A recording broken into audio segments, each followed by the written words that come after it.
Les chutes de la hauteur sont la deuxième cause de mortalité au travail en France, la première dans le secteur du BTP. Des accidents qui coûtent 14 millions d'euros, soit 16% du budget total des arrêts de travail.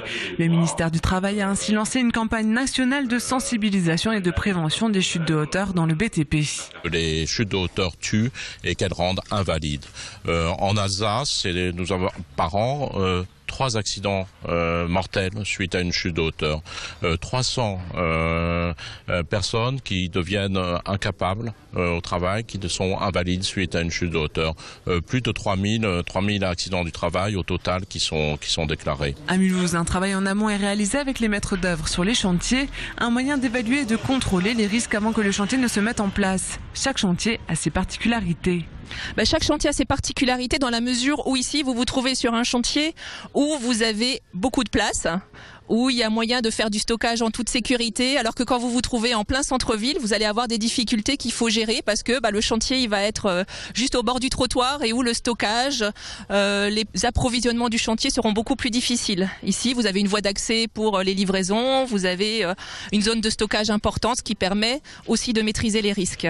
Sur chantier, les visites se font à la discrétion du contrôleur, une visite qui peut durer jusqu'à 3 heures. Michel Audier gère une quarantaine de chantiers. Aujourd'hui, elle a réalisé la visite de celui du pôle mère-enfant du centre hospitalier de Mulhouse. Sur ce chantier, on voit que quand même les risques de chute sont relativement bien maîtrisés dans la mesure où on réfléchit au cheminement des salariés. Par contre, il y a une grosse coactivité avec des travaux qui se font sans arrêt, un qui se rajoute, on va refaire un poteau, etc.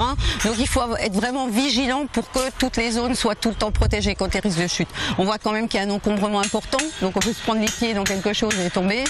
On voit que les salariés respectent quand même ce qui est mis en place et vont plutôt rajouter quelque chose que d'en enlever, mais c'est toujours vérifier que le mode opératoire de ce qu'on leur demande va être fait sans risque de chute.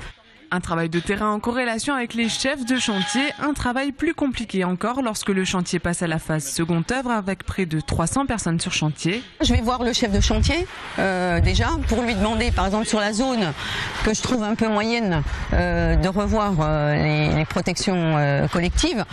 Si c'était plus grave que ça, il y aurait eu un arrêt de travaux. Là, il y a à améliorer la zone de travail.